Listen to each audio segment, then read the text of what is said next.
What's going on, y'all? Machiavelli Mills TV. So look, as I make these videos, a lot of people ask me about my time growing up in Chicago. Was Chicago always like it is now? Because they hit a reputation of the city. They see the drill artists becoming prominent and making a name in the industry. They ask, did I know some of them individuals that were around at the time? Was I close to people that knew them, so on and so forth? What was the state of Chicago when I was coming up as a teenager?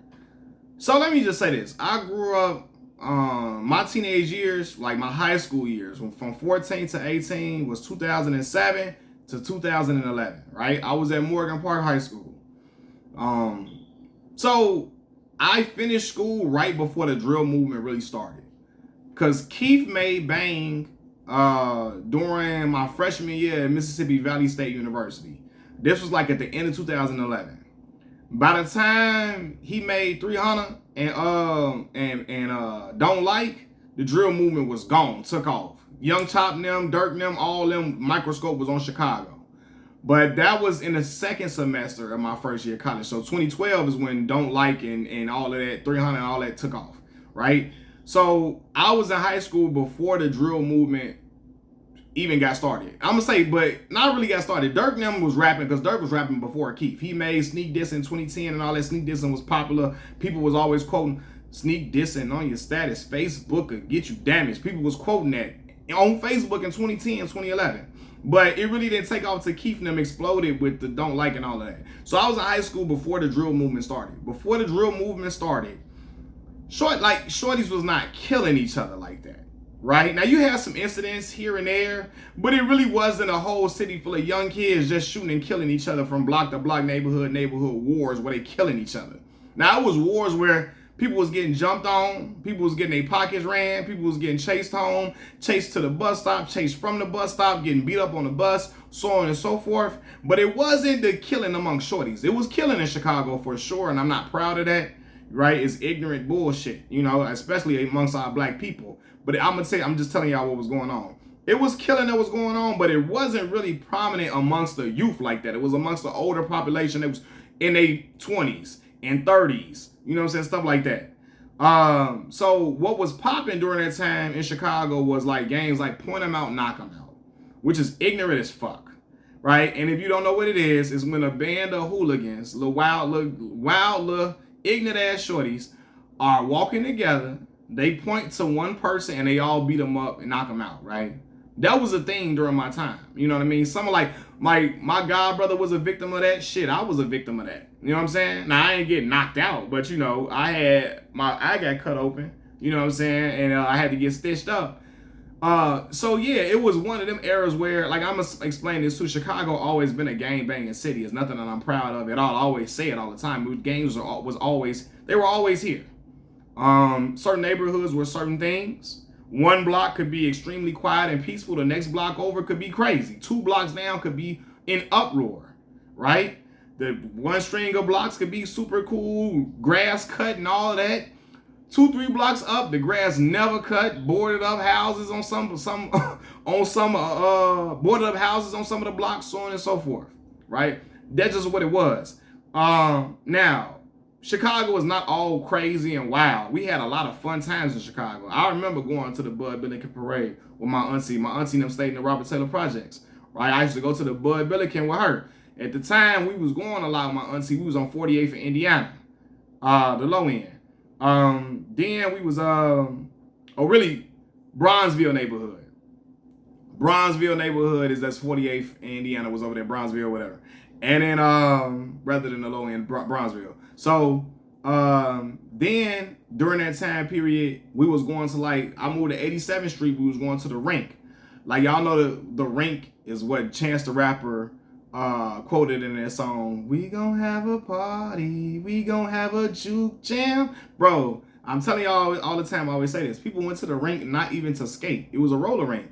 People went to go juking is slow grinding on each other, like really dry humping in clothes. Some shit we shouldn't have been doing as kids. But people used to be juking on the bus, all type of stuff. Watch y'all kids, because kids was extremely managed during this time period. I'm talking about grinding all on the floor on each other, right? The security had to come split folks up from doing all that crazy stuff, right? But People went to the rink to go juke on each other, to get a girl to juke on you, and to get numbers, or yeah, just to be out here just seeing the girls, because we know that's where the girls is at. People used to go to Markham skating rink and Markham and all of that. So it was a lot of fun in Chicago. We used to go hoop. Me and my homie Kiefer Sykes, my homie KD, we used to go hoop at the parks all the time, have fun playing Killer Man out in the street. Killer Man is tackle football outside, every man for itself tackle football outside. You know what I mean? And people tackling hard as hell with no equipment on, just crazy shit on concrete, on grass, getting tackled like crazy. Wild stuff, but it was fun to us as kids. So we had a whole lot of fun. But I'm gonna speak to the certain stuff that people ask me about. Yeah, so it was really like, it was violence in the city, and people was really out here trying to do physical harm, not use it with like gun violence, like that type of stuff. I remember, you know, my coming of age, again, 14, that's when I really got my wake-up call of how the city really was, when I started traveling across the city, throughout the city by myself. Like, you know, my mom and them, you know, for a while, my mom didn't have a car growing up. So we would be on the bus and the trains a lot with my mama. Even if when my mama had a car, she'd park her car on 95th and the Dan Ryan, and we'd go on the train, go on buses, all of those type of things. Sometimes my mama's car wasn't working, we had to get on the bus or whatever, right? So that's what we did. But I was used to traveling with my mama, my sister, and them and all that, and they really knowing how to travel and watching out for me because I'm a little shorty. By the time I got to high school, we don't have busing for high schoolers in Chicago, so I was on a bus. And that's when I started having to go through different hoods to go to school. I went to Morgan Park High School. At the time, I'm staying over east, right? I'm on 86 in Euclid, right by CVS High School, but I'm going to MP. So I got to take the, 90-some commercial bus to the Dan Ryan. And then, yeah, get off at 87, get on the train, get off at 95th, take the 111, 112 Vincennes bus to Morgan Park, right? Let me off right in front of MP. And traveling like that is really when I seen the static of what it is. Going to 95th in the early, like in 2007, 2008, even before my high school time, 2006, 2005, that shit was crazy going 95th. 95th was like, oh dang on, because all the kids, it was a bus terminal for the South Side for real. So kids that went to school all throughout the South Side, if you lived in the Hunts or you lived by 95th, you had to end up at the 95th bus terminal. So a lot of kids that went to different schools was all at the bus terminal. And at that time, schools used to be in tour with each other, right? Morgan Park was in tour with Julian. I don't know why the fuck we were in tour with each other, but whatever. Maybe because Morgan Park at the time was looked at as like, it was a school in Morgan Park area, it was a clean neighborhood, even though we had gangs in the school too, because the Jungle and Ada Park BDEs, and they was all up in Morgan Park, but it was a school that had selective enrollment or whatever, and I don't know, Julian thought, oh, them the kids, that's the preppy kids, you know what I'm saying, we gonna try to get on there with them. So I remember Julian and Morgan Park being into it. I remember Julian kids came up to Morgan Park, hopped off the bus, trying to fight and got whooped by the football team, right? I remember when I became a freshman at Morgan Park, my cousin them telling me not to wear your ID on a bus. Because if you get on there with them Julian kids, because I had a 9th period exit. At the time, Morgan Park had 2nd period start. You can start school during 2nd period time, which is like 9 something, and then get out at 3 something, right? And so I was getting out at 3 something. And he like, listen, you get out and you might not be with everybody else, because you got a late exit from school. A lot of the people who usually be on the bus with us, all the Morgan Park kids may be gone. Take off your ID because I don't want you to be on that bus by yourself. And then somebody see you from Julian and try to get on there with you on the bus because you go to the wrong school. Ignorant shit, right? Like I told y'all, my homie Melvin went to Chicago Vocational and they was in tour with Harlan High School for whatever reason. And some girls from Harlan High School tried to jump on him at 95th Street. Came up to him with a fist balled up. Ask him what school you go to, right? He was like a group of 5, 6 girls. He said all of them had on Timberland boots, right? And he was like, huh? And the girl say, nigga, you heard me. I said, what school you go to, right? And he was like, and he said one of his homies from the hood saw him and say, hey, nah, that's my man Melvin. He cool. And they let him go, right? So this is, just imagine, you going trying to navigate through schools and you don't know if you on a bus with some people who just want to be on bullshit because you go to the wrong school if you rivaling with a certain school, right? And even just that, even more than that, people that lived in different, that went to different schools, sometimes like if you lived in a different certain neighborhood and another person lived in another neighborhood, y'all hoods may be in tour with each other. I didn't get off the bus before and seen a brawl at 95th and the Dan Ryan twice before. And I'm like, God, let me just get around this bullshit, right? I was in an era again where people was, and again, the era before me was even worse. You know what I mean? But it wasn't, again, just shooting and killing like that amongst the youth. It was really fighting and getting jumped and all type of stuff and all that. But yeah, I didn't see people dudes get pressed at 95th. Like that McDonald's at 95th and the Dan Ryan, it was not safe to go to when you was in high school. Cause it was dudes in their own bullshit waiting for anybody to come up in there just so they can pick at them and pick with them, right? They probably know you not a gang member, know you a clean cut kid. They making up excuses in their head to justify them getting on bullshit with you, right? Like, ain't you one of the moles? Ain't you one of the folks? All that type of shit. What the hell is that? Oh, the wind knocking stuff over. Anyway, yeah, like, ain't you one of this? Ain't you one of that? Knowing you ain't no gang member. Knowing you don't even present yourself in that image, but they still trying to fuck with you just to have a justifiable reason to do some shit. Didn't you hit my little, you know what I'm saying? Didn't you try to fight my little sister? Did you try to fight my little brother? They ain't even got no fucking little brother. Just making shit up so they can feel justified and trying to want to whoop you. You know what I mean? Like it was during that time period. My homie, like there was I'm telling you, them teenage years for a young boy in Chicago, it was crazy during that time period. Like it's like, you know, my mama, man, she did a lot of praying for me because I was her only son. I had brothers from my daddy, but they ain't live with me in my mama crib. I'm my mama only son. You know what I'm saying? At the time. So, you know, I had my little stepbrother, you know, but that was later on, you know, and he wasn't living with us at the, you know, at the time period. Again, he was a little bitty little boy. He can't do this, a little bitty baby. I'm the one in the household. Ain't nobody to run to in the house for me. You know what I'm saying? So, yeah, my mama did a lot of praying for me, for sure. But it was just like, oh, nah, bro. It was crazy during that time because you could run into just about anything at any time period. My little homie Victor, he went to MP with me. He told me he remember being on the red line, going to school. He ain't live nowhere near Morgan Park either. But everybody, we traveling to go MP because we knew MP had the pretty girls. Morgan Park was a real high school that had provided us with a real experience where there was a crowd for everybody in Morgan Park. Crowd for the gang members, crowd for the hoopers, crowd for the football players, crowd for the band, what people say band geeks, but the band was fire at MP, right? It was a crew for the kids that loved anime, a crew for the poetry kids, crew for the people that like to paint, whatever it was. It was a real high school experience, and everybody in MP had school pride. So everybody wanted to go to Morgan Park. My homie Vic didn't live nowhere near Morgan Park. My homie Levante didn't live nowhere near MP. My homie Tay lived right off 63rd, right? And I know y'all know 63rd from Vaughn, but my homie Vontae getting off at 63rd. Rough areas. Rough. Going down on 63rd is a stop. My homie Vic traveling too. I think Vic traveling like 87 with me or 79th, right? Getting off at the 9. 79th called the 9.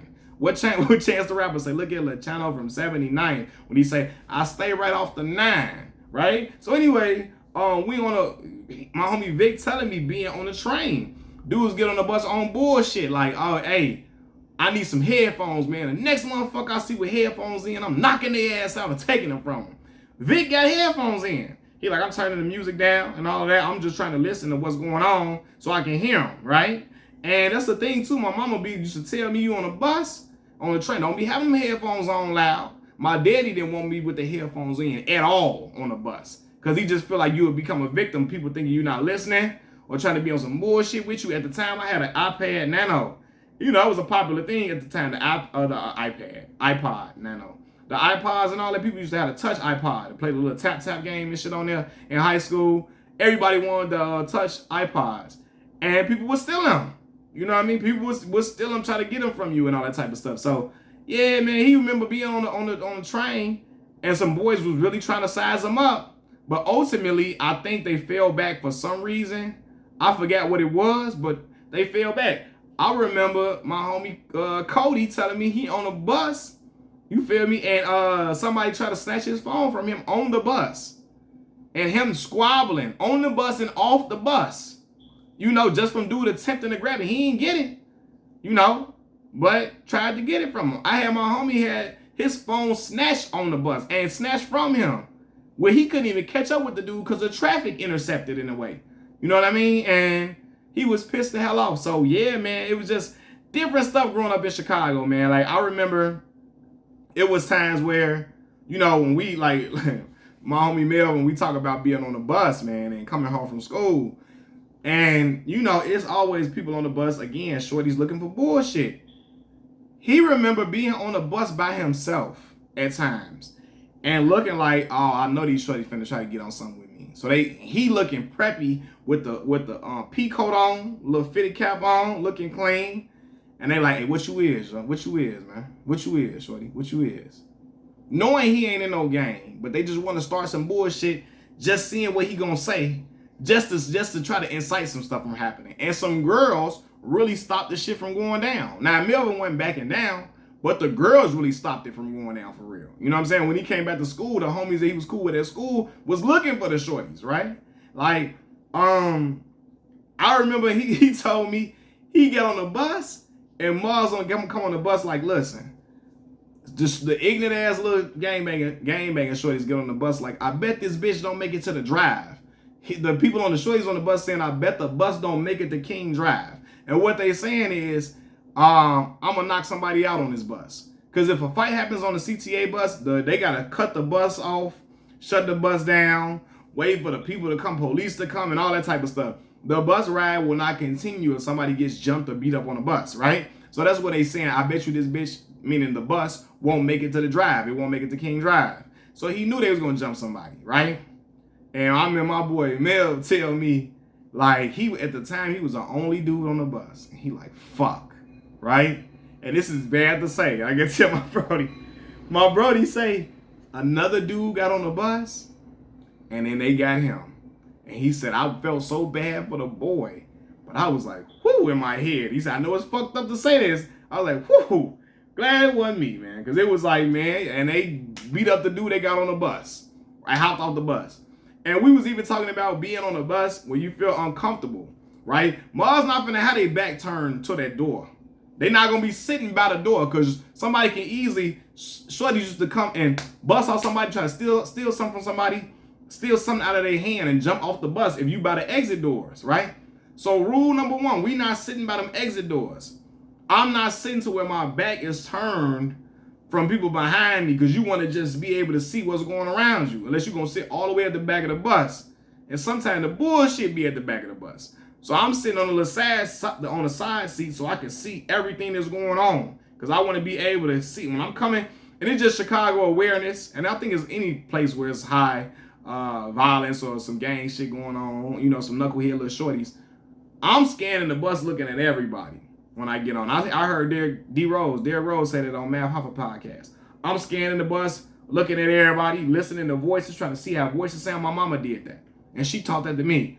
So I want to know if you got a mask on, something on your face, or one of them little ski masks on people be wearing in the wintertime. I know that voice. I know what I heard, so on and so forth. I'm looking around, but I'm doing it not looking like staring at their face, because then you're going to incite some shit to go down. But, you know, just scanning the room really quickly, right? And I'm not sitting by them exit doors. Then we had the rule where if the bus getting too rowdy, if it's some ignorant ass dudes on the bus, like, you gotta, like, listen, if you feel like you can tell when danger is imminent, when shit might go the other way or go the wrong way, right? You gotta have common sense to get off that bus. Now, when you get off the bus and them shorties still on that bus, you can't just sit at the bus stop waiting for the next bus to come. You better act like you live in that neighborhood and you walking somewhere and wait till that bus get out of distance and then come back to the bus stop. Because if you get off the bus and them shorties see you not moving, you standing at that bus stop, they like, oh no, his ass scared. He got off the bus because he's scared of us. Let's get off. Let's get on that with him, right? So there's rules and regulations to we had rules and regulations to how to operate throughout the city. Somebody pressing you up, you can't act like you, even if you scared, you can't act scared, right? And even when you're trying to defend yourself, you can't be too tough with defending yourself, but you can't be timid. You got to find a middle ground for stuff not to happen. You know what I mean? Or to kind of like mediate the situation. You know what I'm saying? Like, We ain't been on a bus where shit didn't went left, and we didn't seen people be able to not be scared, and the dude be like, I ain't finna fuck with you. All right, whatever. But if you acting too tough, they gonna get on that, and when you too scared or afraid, it's gonna be something. Cause them shorties, these shorties in Chicago smell fear like a shark smell blood and water, right? I remember getting off. I used to get off on. I was living on 86 in Euclid. I used to get off at Bennett, right? And there was a liquor store right at the corner of 86 and Euclid. 20, 30 dudes be outside the liquor store after school when CBS get out, right? I'm like, fuck. I'm not trying to walk through 30 dudes. Sometimes I gotta walk through them because they see me getting off the bus. And once they see you, once you in their view, you can't walk around them and come all the way around them. And they gonna see you coming around and making it, trying to make a detour. They gonna think you scared. So some days I had to just chalk it up and walk through them. I remember one time I was like, shit, I'm getting off ahead. I kind of know this shit gonna be hectic one day. I get off, so I walk around. As I'm walking around, I'm walking up to I'm on my block at this point, but I'm a little further down. I'm a few apartments back. And walking towards me is a crew of dudes. It's about maybe 6, 7 dudes. I'm like, fuck, man, it's just here go that shit. But I had to keep walking past them and pray nothing happened. And they didn't mess with me. But if I would have crossed that street, try to get away from them, oh, they would have been like, we got us one. They would have sensed that I was scared and would have tried to get on there with me. So I had to not show fear, even though sometimes I was scared. So it was a little crazy, but we survived it. We had fun. And we learned how to navigate through the streets, and it showed me how to move in a room full of vultures, lions, and bears.